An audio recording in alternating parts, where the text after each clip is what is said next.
നമസ്കാരം. ന്യൂസ് റൗണ്ടപ്പിലേക്ക് സ്വാഗതം. ആദ്യം പ്രധാന വാർത്തകൾ.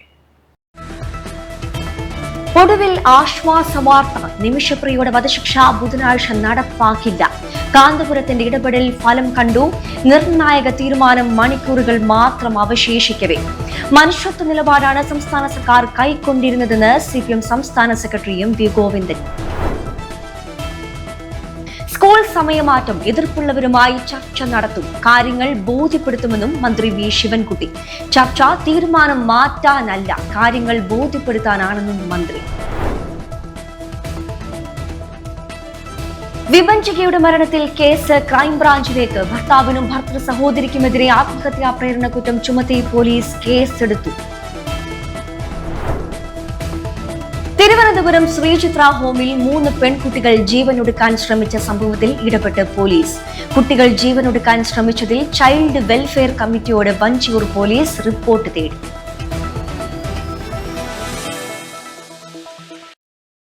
വിശദമായി.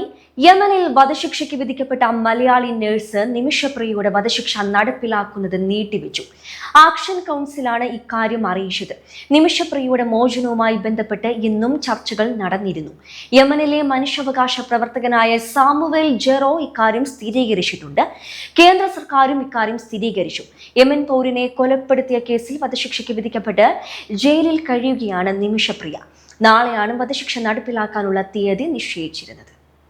കാന്തപുരം AP അബൂബക്കർ മുസ്ലിയാരുടെ ഇടപെടലിനെ തുടർന്നാണ് നിമിഷപ്രിയയെ മോചിപ്പിക്കാനുള്ള അനൌദ്യോഗിക ചർച്ചകൾക്ക് തുടക്കം കുറിച്ചത്. യമനിലെ പ്രമുഖ സൂഫി ഗുരുവായ ഷൈഖ് ഹബീബ് ഉമർ ബിൻ ഹമീദുൽ വിഷയത്തിൽ ഇടപെട്ടതോടെയാണ് നിമിഷപ്രിയയുടെ വധശിക്ഷ ഒഴിവാക്കുന്നതിനുള്ള അനൌദ്യോഗിക ചർച്ചകൾ കഴിഞ്ഞ ദിവസം യമനിൽ ആരംഭിച്ചത്. ഗോത്ര നേതാക്കളും തലാലിന്റെ ബന്ധുക്കളും നിയമസമിതി അംഗങ്ങളും കുടുംബാംഗങ്ങളും ചർച്ചകളിൽ പങ്കാളികളായിരുന്നു. നിങ്ങൾ ഈ വിഷയത്തിൽ ഇടപെട്ട് വല്ലതും ചെയ്യാൻ സാധിക്കുമെങ്കിൽ ചെയ്യണമെന്ന് ഞാൻ പറഞ്ഞതിൻ്റെ അടിസ്ഥാനത്തിൽ യമനിലുള്ള ഉത്തരവാദപ്പെട്ട പണ്ഡിതന്മാരെല്ലാം ചേർന്ന് ഈ കാര്യത്തിൽ ആലോചിക്കുകയും അങ്ങനെ വേണ്ടത് ചെയ്യാമെന്ന് എനിക്ക് അറിയിക്കുകയുമാണ് ചെയ്തിരുന്നത്. ഇന്ന് ഔദ്യോഗികമായി നമുക്ക് കോടതിയുടെ അറിയിപ്പ് തന്നെ ലഭിച്ചു. തൽവിഷയത്തിൽ നിങ്ങളുടെ അഭിപ്രായമനുസരിച്ച് ഞങ്ങൾ ചർച്ച ചെയ്ത് തീരുമാനമെടുക്കാൻ സമയം വരാൻ സാധ്യതയുള്ളതുകൊണ്ട് നാളെ കൊലപ്പെടുത്താമെന്ന ആ നിയമം മാറ്റി അല്പ ദിവസം നീട്ടിവെച്ചിരിക്കുന്നു എന്ന വിവരം എനിക്ക് ഔദ്യോഗികമായി അവർ അയച്ചു തരികയും ചെയ്തു. ഉത്തര യമനിലെ ഗോത്ര വിഭാഗങ്ങൾക്കിടയിൽ വൈകാരികത ആളിക്കത്തിയ വിഷയമായിരുന്നു തലാലിന്റെ കൊലപാതകം. ഈ ഒരു സാഹചര്യത്തിൽ തലാലിന്റെ കുടുംബവുമായി സംസാരിക്കാൻ കഴിയാത്ത സാഹചര്യം തന്നെ ഉണ്ടായിരുന്നു. എന്നാൽ കാന്തപുരത്തിന്റെ ഇടപെടലോടെ കുടുംബവുമായി സംസാരിക്കാൻ സാധിച്ചു എന്നതാണ് നിമിഷപ്രിയയുടെ വധശിക്ഷ ഒഴിവാക്കാനുള്ള നീക്കങ്ങളിൽ നിർണായകമായത്. കേന്ദ്ര സർക്കാരിന് പോലും ഇടപെടാൻ പരിമിതികൾ ഉണ്ടായിരുന്ന വിഷയത്തിലായിരുന്നു കാന്തപുരം ഇടപെട്ട് അനൌദ്യോഗിക ചർച്ചകൾക്കുള്ള സാധ്യത തുറന്നത്. News desk M5 news. നിമിഷപ്രിയയുടെ കാര്യത്തിൽ മനുഷ്യത്വ നിലപാടാണ് സംസ്ഥാന സർക്കാർ കൈക്കൊണ്ടിരിക്കുന്നതെന്ന് CPM സംസ്ഥാന സെക്രട്ടറി MV ഗോവിന്ദൻ. കേരള സർക്കാർ കേന്ദ്ര ഗവൺമെന്റിന്റെ ശ്രദ്ധയിൽപ്പെടുത്തുകയും ആവശ്യമായ ഇടപെടൽ വേണമെന്ന് മുഖ്യമന്ത്രി ആവശ്യപ്പെടുകയും ചെയ്തിരുന്നുവെന്നും അദ്ദേഹം പറഞ്ഞു. മലപ്പുറത്ത് മാധ്യമപ്രവർത്തകരോട് സംസാരിക്കുകയായിരുന്നു അദ്ദേഹം. കേരള ഗവൺമെന്റ് തന്നെ ആ കാര്യം ഗവൺമെന്റിന്റെ ശ്രദ്ധയിൽപ്പെടുത്തുകയും ആവശ്യമായ ഇടപെടൽ വേണം മുഖ്യമന്ത്രി തന്നെ ആവശ്യപ്പെടുകയും ചെയ്തിട്ടുള്ള ഒരു പ്രശ്നമാണ്. മനുഷ്യത്വപരമായ നിലപാടാണ് അതിൽ ഇടപെടലിനായിട്ട് ഈ ഗവൺമെൻറ് എടുത്തിട്ടുണ്ട്. അപ്പോൾ തീർച്ചയായും കേന്ദ്ര ഗവൺമെൻറ് കൂടി ഫലപ്രദമായി ഇടപെട്ട് ഇത്തരത്തിലുള്ള വധശിക്ഷകൾ ഒഴിവാക്കുന്നതിനുള്ള ഗുണകരമായ ഒരു ഇടപെടൽ വേണം എന്നതിനാണ്. ഇക്കാര്യത്തിൽ കേരള സർക്കാർ കേന്ദ്ര ഗവൺമെന്റിനെ ശ്രദ്ധയിൽപ്പെടുത്തുകയും ആവശ്യമായ ഇടപെടൽ വേണമെന്ന് മുഖ്യമന്ത്രി ആവശ്യപ്പെടുകയും ചെയ്തിരുന്നുവെന്ന് അദ്ദേഹം പറഞ്ഞു. വയനാട് പുനരധിവാസവുമായി ബന്ധപ്പെട്ട മുസ്ലിം ലീഗിന്റെ അഴിമതി അന്വേഷിക്കണം. ലീഗ് ജനകീയമായി ഉണ്ടാക്കിയ ഫണ്ടാണ്. അതിന്റെ വിനിയോഗത്തിലാണ് അഴിമതി നടന്നിരിക്കുന്നത്. നിയമവിരുദ്ധമായി പ്രവർത്തിച്ചത് ഗവൺമെന്റിന്റെ ഇടപെടൽ കൊണ്ടാണെന്ന് പറയുന്നതിൽ എന്തർത്ഥമാണുള്ളത്? ജനങ്ങളോട് കൃത്യമായി കണക്ക് പറയണമെന്നും അദ്ദേഹം ആവശ്യപ്പെട്ടു. ജനകീയമായുണ്ടാക്കിയൊരു ഫണ്ടാണല്ലോ. ആ ഫണ്ട് വിനിയോഗിക്കുമ്പോൾ അതിൽ അഴിമതി നടന്നു എന്നുള്ളതാണ് ഇപ്പോൾ വന്നിട്ടുള്ള പ്രശ്നം. ആ അഴിമതി സംബന്ധിച്ചിടത്തോളം കൃത്യമായിട്ട് ജനങ്ങൾക്ക് ബോധ്യമാവുന്ന രീതിയിൽ അത് സംബന്ധിച്ചുള്ള കൃത്യമായ കാര്യങ്ങൾ അവരും പറയേണ്ടതുണ്ട്, ആവശ്യമായ അന്വേഷണം നടത്തുന്നുണ്ട്. ഓട്ടം ഭൂമിയാണ് അത് അതാണ് പറഞ്ഞത്. അപ്പോൾ അത് ഓട്ടം വാങ്ങാനേ പാടില്ല, എടുക്കാനും പാടില്ല. അങ്ങനെയുള്ള ഭൂമിയാണ് വാങ്ങിയതെന്നാണ് പറയുന്നത്. അതിനെപ്പറ്റി എനിക്ക് പൂർണ്ണമായിട്ട് അറിയില്ല. പരിശോധിച്ച് ആവശ്യമായ നിലപാട് സ്വീകരിക്കേണ്ടതാണ് ബന്ധപ്പെട്ടത്. പി.കെ. ശശി വിവാദത്തിൽ പ്രതികരിക്കാനില്ലെന്നും അദ്ദേഹം പറഞ്ഞു. സ്കൂൾ സമയമാറ്റത്തിൽ എതിർപ്പുള്ളവരുമായി ചർച്ച നടത്തുമെന്ന് വിദ്യാഭ്യാസ മന്ത്രി വി ശിവൻകുട്ടി. ചർച്ച തീരുമാനം മാറ്റാനല്ല, കാര്യങ്ങൾ ബോധ്യപ്പെടുത്താനാണെന്നും മന്ത്രി പറഞ്ഞു. സ്കൂളുകളിലെ പാദപൂജയെയും ഗവർണറിനെയും മന്ത്രി വി ശിവൻകുട്ടി വിമർശിച്ചു. പാദപൂജയിൽ ഗവർണറുടെ ആഗ്രഹം മനസ്സിലാക്കുകയുള്ളൂവെന്ന് മന്ത്രി മാധ്യമങ്ങളോട് പറഞ്ഞു. RSS സംരക്ഷണയിൽ പാദപൂജ നടത്തിയാൽ നിയമപരമായി സ്കൂളുകൾ നടത്തിക്കൊണ്ടുപോകാനാവില്ല. കുട്ടികളെ കൊണ്ട് കാല് കഴിപ്പിക്കുന്നതിനെ ഗവർണർക്ക് എങ്ങനെ അനുകൂലിക്കാൻ സാധിക്കുമെന്ന് മന്ത്രി ചോദിച്ചു. സർവകലാശാലയിലെ ഭരണസ്തംഭനത്തിന്റെ ഉത്തരവാദി ഗവർണറാണെന്ന് മന്ത്രി കുറ്റപ്പെടുത്തി. രാജ്ഭവൻ RSS താവളമാക്കുന്നുവെന്നും BJP തെരഞ്ഞെടുപ്പിന്റെ കാര്യത്തിന് ഗവർണറെ നിയോഗിച്ചിരിക്കുകയാണെന്നും മന്ത്രി പറഞ്ഞു. ഗുരുപൂജ നമ്മുടെ സംസ്കാരത്തിന്റെ ഭാഗമെന്നായിരുന്നു ഗവർണറുടെ നിലപാട്. ഗുരുപൂജയുടെ പ്രാധാന്യം മനസ്സിലാക്കാത്തവരാണ് അതിനെ വിമർശിക്കുന്നതെന്നും ഗവർണർ പറഞ്ഞു. M5 news, Thiruvananthapuram. ഷാർജയിൽ ദുരൂഹ സാഹചര്യത്തിൽ കൊല്ലം സ്വദേശി വിപിൻജിയും മകളും മരിച്ച കേസ് ക്രൈംബ്രാഞ്ചിന് കൈമാറിയേക്കും. കേസിന്റെ മുന്നോട്ടുള്ള അന്വേഷണത്തിൽ നിയമോപദേശം തേടാനും പോലീസ് തീരുമാനമെടുത്തിട്ടുണ്ട്. പ്രതികൾക്കായി ലുക്കൌട്ട് നോട്ടീസ് പുറത്തിറക്കാനും പോലീസ് ആലോചിക്കുന്നുണ്ട്. വിഭജികയുടെയും കുഞ്ഞിന്റെയും മരണത്തിൽ ഭർത്താവ് നിതീഷിനും വീട്ടുകാർക്കുമെതിരെ കഴിഞ്ഞ ദിവസം കേസെടുത്തിരുന്നു. നിതീഷ് 1-ാം പ്രതിയും സഹോദരി നീതു 2-ാം പ്രതിയും നിതീഷിന്റെ അച്ഛൻ 3-ാം പ്രതിയുമാണ്. ആത്മഹത്യാ പ്രേരണ, സ്ത്രീധന പീഡനം എന്നീ വകുപ്പുകളാണ് ചുമത്തിയത്. വിഭജികയുടെയും കുഞ്ഞിന്റെയും മൃതദേഹം വ്യാഴാഴ്ചയോടെ നാട്ടിലെത്തിക്കാനുള്ള ശ്രമങ്ങളും നടക്കുന്നുണ്ട്. ഇക്കഴിഞ്ഞ ചൊവ്വാഴ്ചയാണ് ഷാർജയിലെ ഫ്ളാറ്റിൽ വിഭജികയുടെയും മകൾ വൈഭവയുടെയും തൂങ്ങി മരിച്ച നിലയിൽ കണ്ടെത്തിയത്. പിന്നാലെ ആത്മഹത്യാക്കുറിപ്പും കണ്ടെത്തി. സ്ത്രീധനത്തിന്റെ പേരിൽ തന്നെ കൊല്ലാക്കൊല ചെയ്തുവെന്നും ഗർഭിണിയായിരുന്ന സമയത്ത് കഴുത്തിൽ ബെൽറ്റ് മുറുക്കി വലിച്ചുവെന്നും കുറിപ്പിൽ പറയുന്നുണ്ട്. മരണത്തിന് ഉത്തരവാദികൾ ഭർത്താവും ഭർത്തൃപിതാവും ഭർത്തൃ സഹോദരിയുമാണ് വിഭജിക ആത്മഹത്യക്കുറിപ്പിൽ കുറിച്ചിട്ടുണ്ട്. വിഭജികയുടെ അമ്മയുടെ പരാതിയിലാണ് പോലീസ് കേസെടുത്തത്. ദുബായിലെ സ്വകാര്യ കമ്പനിയിൽ HR വിഭാഗത്തിൽ ജോലി ചെയ്യുകയായിരുന്നു വിഭജിക. ദുബായിലെ സ്വകാര്യ കമ്പനിയിൽ ഫെസിലിറ്റി എഞ്ചിനീയറാണ് വിഭജികയുടെ ഭർത്താവ്. കുടുംബ പ്രശ്നങ്ങളെ തുടർന്ന് ഇരുവരും 1 വർഷമായി പിണങ്ങിക്കഴിയുകയായിരുന്നു. M5 ന്യൂസ്, കൊല്ലം. തിരുവനന്തപുരം കാട്ടാക്കടയിലെ അതിവേഗ പോക്സോ കോടതിയുടെ ഓഫീസ് മുറിക്ക് തീ പിടിച്ചു. കാട്ടാക്കട KSRTC ബസ് സ്റ്റാൻഡിന്റെ എതിർവശത്തുള്ള 3 നില കെട്ടിടത്തിന്റെ ഏറ്റവും മുകളിലത്തെ നിലയിലാണ് പോക്സോ കോടതി പ്രവർത്തിക്കുന്നത്. കോടതിയുടെ ഓഫീസ് മുറിക്കാണ് തീ പിടിച്ചത്. കാട്ടാക്കട അഗ്നിരക്ഷാ യൂണിറ്റ് എത്തി തീ നിയന്ത്രണ വിധേയമാക്കി. കെട്ടിടത്തിന്റെ ചില്ലു തകർത്താണ് അഗ്നിശമന സേന ഉദ്യോഗസ്ഥർ അകത്ത് കയറി തീ നിയന്ത്രണ വിധേയമാക്കിയത്. തൊണ്ടിമുതലുകൾ ഉൾപ്പെടെ ഫയലുകൾ സൂക്ഷിച്ചിരുന്ന ഓഫീസ് കൂടിയാണ് തീ പിടിച്ചത്. പോക്സോ കോടതി ജഡ്ജി രമേശ്, DYSP തുടങ്ങിയവർ സ്ഥലത്തെത്തി. പുതിയ കെട്ടിടത്തിനാണ് തീ പിടിച്ചത്. അതിനാൽ ഷോർട്ട് സർക്യൂട്ടാണ് തീപിടുത്തത്തിന് കാരണമെന്ന് ഈ ഘട്ടത്തിൽ പറയാൻ സാധിക്കില്ലെന്ന് ഫയർഫോഴ്സ് പറഞ്ഞു. കൃത്യമായി അന്വേഷണം നടത്തിയ ശേഷം അതേക്കുറിച്ച് സംസാരിക്കാമെന്ന് ഫയർഫോഴ്സ് ഉദ്യോഗസ്ഥർ അറിയിച്ചിട്ടുണ്ട്. ഫോറൻസിക് വിഭാഗവും ഡോഗ് സ്ക്വാഡും സ്ഥലത്തെത്തി പരിശോധന നടത്തി. M5 news, Thiruvananthapuram. സംസ്ഥാനത്ത് നിപ്പ രോഗബാധ റിപ്പോർട്ട് ചെയ്ത സാഹചര്യത്തിൽ അനാവശ്യ ആശുപത്രി സന്ദർശനങ്ങൾ ഒഴിവാക്കണമെന്ന് കോഴിക്കോട് ജില്ലാ മെഡിക്കൽ ഓഫീസർ. ആരോഗ്യ പ്രവർത്തകരും ആശുപത്രിയിൽ എത്തുന്ന രോഗികളും കൂട്ടിരിപ്പുകാരും മാസ്ക് ധരിക്കണമെന്നും ജില്ലാ മെഡിക്കൽ ഓഫീസർ അറിയിച്ചു. ആശുപത്രിയിൽ ചികിത്സയിലുള്ള ബന്ധുക്കളെയും സുഹൃത്തുക്കളെയും സന്ദർശിക്കുന്നത് പരമാവധി ഒഴിവാക്കണം. രോഗികളോടൊപ്പം സഹായിയായി ഒരാൾ മാത്രം നിൽക്കുക. ആരോഗ്യ പ്രവർത്തകരും ആശുപത്രിയിലെത്തുന്ന രോഗികളും കൂട്ടിരിപ്പുകാരും മാസ്ക് നിർബന്ധമായി ധരിക്കണം. ആശുപത്രി സന്ദർശനത്തിന് ശേഷം കൈകൾ സോപ്പും വെള്ളവും ഉപയോഗിച്ച് വൃത്തിയാക്കണമെന്നും DMO ഡോക്ടർ KK രാജാറാം അറിയിച്ചു. പാലക്കാട് ചങ്ങലേരി സ്വദേശിയായ 57-കാരൻ നിപ്പ ബാധിച്ച് മരിച്ച സംഭവത്തിൽ സമ്പർക്ക പട്ടികയിലുള്ള 5 പേർ പാലക്കാട് ഗവൺമെന്റ് മെഡിക്കൽ കോളേജിൽ ഐസൊലേഷനിൽ കഴിയുകയാണ്. നിലവിൽ ജില്ലയിൽ 286 പേരാണ് സമ്പർക്ക പട്ടികയിലുള്ളത്. പാലക്കാട് ജില്ലയിൽ നിപ്പ പ്രതിരോധ പ്രവർത്തനങ്ങളുടെ ഭാഗമായി ജില്ലയിലാകെ മാസ്ക് ഉപയോഗിക്കണമെന്ന് ജില്ലാ കളക്ടർ നിർദ്ദേശം നൽകിയിട്ടുണ്ട്. കുറ്റിപ്പുറം അമാന ആശുപത്രിയിലെ അമീന നഴ്സിന്റെ മരണത്തിൽ മുൻ മാനേജർക്കെതിരെ നഴ്സുമാരും വിവിധ ജീവനക്കാരും പരാതി നൽകി. പ്രതിക്കായി പോലീസ് അന്വേഷണം ആരംഭിച്ചു.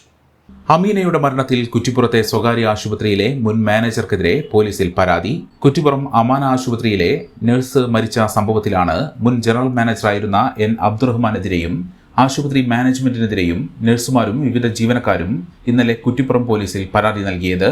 10ഓളം പേരാണ് നിലവിൽ പോലീസിൽ പരാതി നൽകിയിരിക്കുന്നത്. മാനേജറായിരുന്ന അബ്ദുൾ റഹ്മാൻ മാനസികമായി പീഡിപ്പിച്ചിരുന്നതായും ഇയാളുടെ സമ്മർദ്ദം സഹിക്കാൻ കഴിയാതെ സ്ഥാപനത്തിൽ നിന്ന് നിരവധി നഴ്സുമാർ അടക്കമുള്ള ജീവനക്കാർ ജോലി രാജിവെച്ചെന്നും നിലവിൽ ജോലി ചെയ്യുന്നവർ കടുത്ത മാനസിക പീഡനം അനുഭവിക്കുന്നതായും പോലീസിൽ നൽകിയ പരാതിയിൽ പറയുന്നു. കഴിഞ്ഞ ദിവസം മരണപ്പെട്ട നമ്മളുടെ സുഹൃത്തായിട്ടുള്ള അമീനയുടെ മരണത്തിന് ദുരൂഹത ചൂണ്ടിക്കാണിച്ചിട്ട് നമ്മളിപ്പോൾ കുറ്റിപ്പുറം പോലീസ് സ്റ്റേഷനിൽ ഒരു കേസ് കൊടുത്തിട്ടുണ്ട്. ഇതിന് കാരണക്കാരായിട്ടുള്ള കുറ്റിപ്പുറം അമാന ഹോസ്പിറ്റലിന്റെ GM മാനേജ്മെന്റ് ഇവർക്കെതിരാണ് നമ്മൾ കേസ് കൊടുത്തിട്ടുള്ളത്. ദിവസേനയുള്ള ഹാരാസ്മെന്റ് കാരണമാണ് അമീന ഇങ്ങനെ ഒരു കാര്യം ചെയ്തിട്ടുള്ളത്. ഇതുപോലെ തന്നെ ദിവസേന ഹാരാസ്മെന്റ് അനുഭവിക്കുന്ന ഒരുപാട് സ്റ്റാഫ്സ് ഈ ഹോസ്പിറ്റലിലുണ്ട്. അതുകൊണ്ട് തന്നെ ഇവർക്ക് എല്ലാവർക്കും നീതി കിട്ടുന്നവരെ ഞങ്ങൾ ഇതിന്റെ ഏത് അറ്റം വരെ പോകാനും തയ്യാറാണ്. ഇതിനു വേണ്ടിയിട്ടുള്ള തക്കതായിട്ടുള്ള ശിക്ഷ അവർക്ക് വാങ്ങിക്കൊടുക്കണം. അതിനു വേണ്ടിയിട്ട് ഈ നാട്ടിലുള്ള എല്ലാ സഹപ്രവർത്തകരും നമ്മളെ കൂടെ ഉണ്ട്. സോ അവർക്ക് നീതി കിട്ടുന്നവരെ ഞങ്ങൾ ഈ ഒരു കാര്യം ഞങ്ങൾ തുടർന്നിരിക്കും. അവർക്ക് വേണ്ടിയിട്ടുള്ള എല്ലാ കാര്യങ്ങളും അമീനക്ക് വേണ്ടിയിട്ട് ഞങ്ങൾക്ക് ഇനി ചെയ്യാനുള്ള ഒരേ ഒരു കാര്യം ഇത് മാത്രമാണ്. അതിനുവേണ്ടി ഞങ്ങൾ ഏത് അറ്റം വരെ പോകും. ടീമിന്റെ കീഴിൽ വർക്ക് ചെയ്ത ഒരുപാട് പേരുണ്ട്. ഇയാളുടെ ഹറാസ്മെന്റ് കാരണം അവിടുന്ന് ഇറങ്ങിയിട്ട് ഇപ്പൊ വേറെ സ്ഥാപനങ്ങളിൽ വർക്ക് ചെയ്തിരിക്കുന്ന ഒരുപാട് സ്റ്റാഫ്സ് ഉണ്ട്. എല്ലാവരും ഇപ്പൊ നമ്മളുടെ കൂടെ ഉണ്ട് ഈ ഒരു കേസിൽ. അമീനയുടെ മരണത്തിൽ പോലീസ് സ്വമേധയാ കേസെടുത്ത് അന്വേഷണം ആരംഭിച്ചിട്ടുണ്ട്. പോലീസ് അന്വേഷണം ആരംഭിച്ചതോടെ ആരോപണ വിധേയനായ അബ്ദുൾ റഹ്മാൻ ഒളിവിൽ പോയതായാണ് വിവരം. കഴിഞ്ഞ ദിവസം നഴ്സുമാരിൽ നിന്നും മറ്റും പോലീസ് മൊഴിയെടുത്തിരുന്നു. ഇക്കഴിഞ്ഞ ശനിയാഴ്ചയാണ് കോതമംഗലം സ്വദേശി അമീന അമിതമായ അളവിൽ മരുന്നുകൾ കഴിച്ച് മരിച്ചത്. തൃണമൂൽ കോൺഗ്രസിന്റെ വിദ്യാർത്ഥി സംഘടനയായ തൃണമൂൽ സ്റ്റുഡൻസ് യൂണിയൻ വണ്ടൂർ അംബേദ്കർ കോളേജിൽ രൂപീകരിച്ചു. KSUവിൽ നിന്നുള്ള 200ഓളം വിദ്യാർത്ഥികളെ പങ്കെടുപ്പിച്ചാണ് ഷറഫിയ ഓഡിറ്റോറിയത്തിൽ വെച്ച് PV അൻവർ യൂണിയൻ രൂപീകരിച്ചത്. ന്യൂ ജനറേഷൻ എഡ്യൂക്കേഷൻ നിലവിൽ വരണമെന്ന് അൻവർ വിദ്യാർത്ഥികളോട് പറഞ്ഞു. വണ്ടൂർ ഷഫിയ ഓഡിറ്റോറിയത്തിൽ KSU ഭാരവാഹികൾ അടക്കമുള്ളവരെ പങ്കെടുപ്പിച്ചാണ് PV അൻവർ TMCയുടെ വിദ്യാർത്ഥി സംഘടനാ യൂണിയൻ രൂപീകരിച്ചത്. വിദ്യാർത്ഥിനികൾ അടക്കമുള്ളവർ യോഗത്തിനെത്തിയത് ശ്രദ്ധേയമായി. കേരളത്തിലെ വിദ്യാഭ്യാസ രീതി മാറണമെന്ന PV അൻവർ ആവശ്യപ്പെട്ടു. കേരളത്തിൽ നടന്നുകൊണ്ടിരിക്കുന്ന രാഷ്ട്രീയം വീക്ഷിക്കുന്ന ചെറുപ്പക്കാരായ പഠിതാക്കളായ കുട്ടികളാണ്. നമ്മൾ ഉയർത്തുന്ന ഒരുപാട് വിഷയങ്ങളുണ്ട്. ഈ നാട് നേരിടുന്ന പലതരത്തിലുള്ള വിഷയങ്ങൾ. ആ വിഷയങ്ങൾ ആകർഷകരായി വിദ്യാർത്ഥി സമൂഹത്തിൽ ഒരു മാറ്റം ഉണ്ടാക്കണം. അതിന് തൃണമൂൽ കോൺഗ്രസിന്റെ വിദ്യാർത്ഥി യൂണിയനായ TSUവിൽ ഞങ്ങൾ നിങ്ങളോടൊപ്പം ഉണ്ട് എന്ന് പറഞ്ഞ് ഒരു കോളേജിലെ KSUവിന്റെ ഒരു യൂണിറ്റ് ഒന്നല്ലോ. ഇവിടെ നോക്കിയാൽ തന്നെ പത്രമാധ്യമങ്ങൾക്ക് കാണാൻ സാധിക്കും. ഒരു വർക്കിംഗ് ഡേ ആയിട്ട് പോലും 150ലധികം കുട്ടികൾ ഈ ഹാളിലേക്ക് കടന്നു വരുന്നു. അവിടുത്തെ മുഴുവൻ കുട്ടികളും TSUവിൽ പങ്കാളികളാകാൻ തയ്യാറായി നിൽക്കുകയാണ്. ഇന്ത്യയിലെ ഏറ്റവും വലിയ മൂന്നാമത്തെ പാർട്ടിയായ തൃണമൂൽ കോൺഗ്രസിന്റെ ചരിത്രം കുട്ടികൾക്ക് പരിചയപ്പെടുത്തിയാണ് അൻവർ പ്രസംഗം ആരംഭിച്ചത്. തുടർന്ന് പഴഞ്ചൻ വിദ്യാഭ്യാസ രീതികൾ മാറണമെന്നും തൊഴിലധിഷ്ഠിത വിദ്യാഭ്യാസ രീതി നടപ്പിലാക്കണമെന്നും അൻവർ കുട്ടികളോട് പറഞ്ഞു. പഴയ വിദ്യാഭ്യാസ രീതി തൃണമൂൽ കോൺഗ്രസ് പൊളിച്ചെഴുതുമെന്നും അദ്ദേഹം കുട്ടികൾക്ക് ഉറപ്പ് നൽകി. തുടർന്ന് യൂണിയൻ ഭാരവാഹികളെയും തെരഞ്ഞെടുത്തു. അഡ്വക്കേറ്റ് സാജിദ് ബാബു, സംസ്ഥാന യൂത്ത് കോർഡിനേറ്റർമാരായ ഷൗക്കത്ത് പനമരം, ഇസ്മായിൽ തുടങ്ങിയവർ പങ്കെടുത്തു. M5 news, Malappuram. മഞ്ചേരിയിലെ ശിഹാബ് തങ്ങൾ സ്മാരക ജനറൽ ആശുപത്രി താനൂരിലേക്ക് മാറ്റാനുള്ള നീക്കത്തിനെതിരെ ജില്ലാ കളക്ടറെയും ജില്ലാ മെഡിക്കൽ ഓഫീസറെയും കണ്ട് പ്രതിഷേധം അറിയിച്ച് UDF Manjeri municipal committee. General ആശുപത്രി താനൂരിലേക്ക് മാറ്റാൻ ശ്രമം നടക്കുന്നില്ലെന്ന് DMO UDF നേതൃത്വത്തെ അറിയിച്ചു. മുസ്ലിം ലീഗ് ജില്ലാ general secretary P. Abdul Hameed MLA, advocate UA Latheef MLA എന്നിവരുടെ നേതൃത്വത്തിലാണ് ജില്ലാ കളക്ടർ VR വിനോദ, ജില്ലാ medical officer doctor R. Renuka എന്നിവരെ കണ്ടത്. ജനറൽ ആശുപത്രി താനൂരിലേക്ക് മാറ്റാൻ ശ്രമം നടക്കുന്നില്ലെന്ന് DMO UDF നേതൃത്വത്തെ അറിയിച്ചു. നേരത്തെ ജനറൽ ആശുപത്രിയിൽ നിന്ന് ഡോക്ടർമാരെ കൂട്ടമായി മറ്റു ആശുപത്രികളിലേക്ക് മാറ്റിയത് ശരിയായ നടപടിയായില്ലെന്ന് UDF ഭാരവാഹികൾ DMOയോട് പറഞ്ഞു.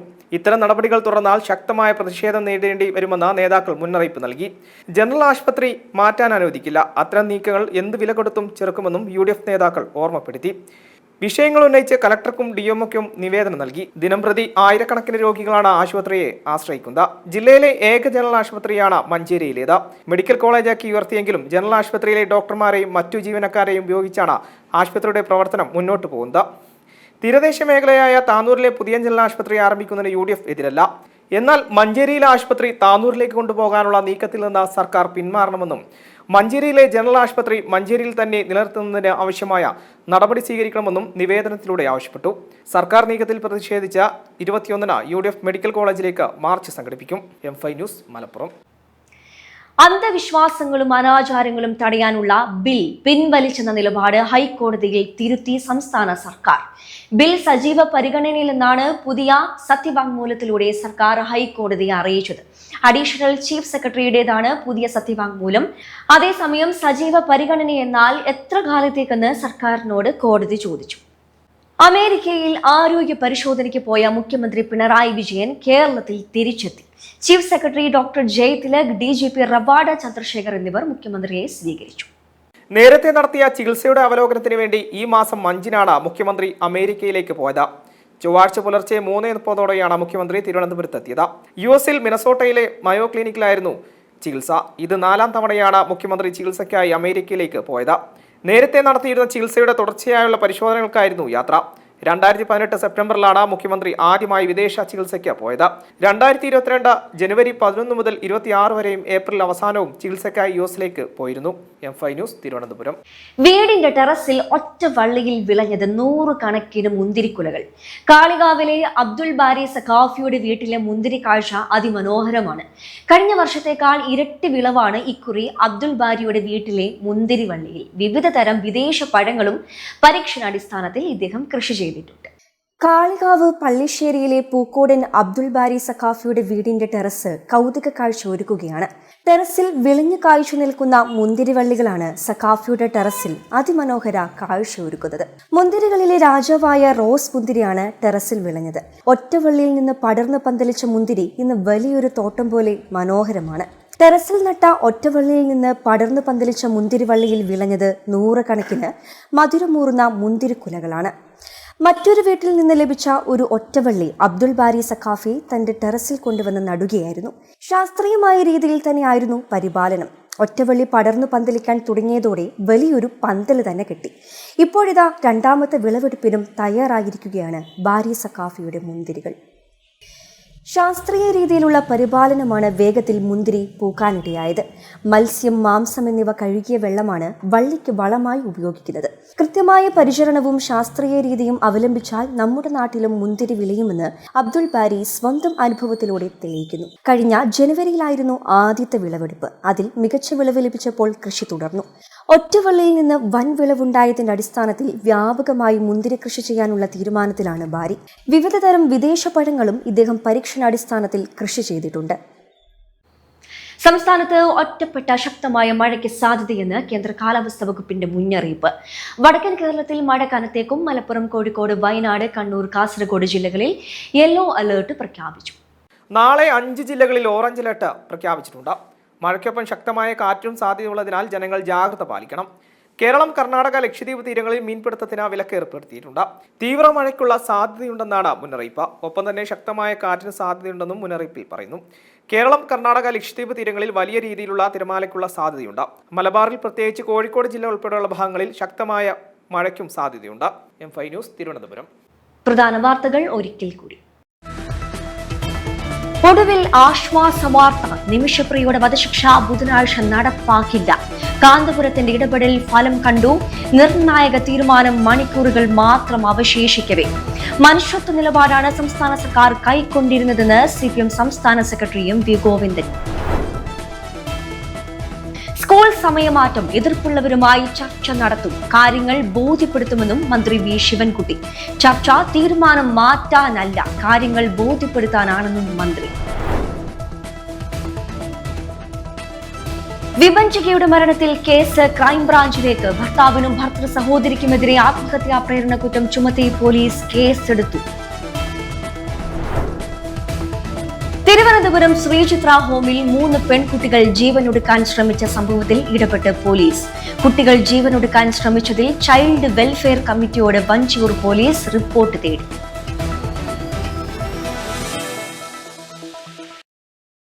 ഇതോടെ ന്യൂസ് റൗണ്ട് പൂർണ്ണമാകുന്നു. നമസ്കാരം.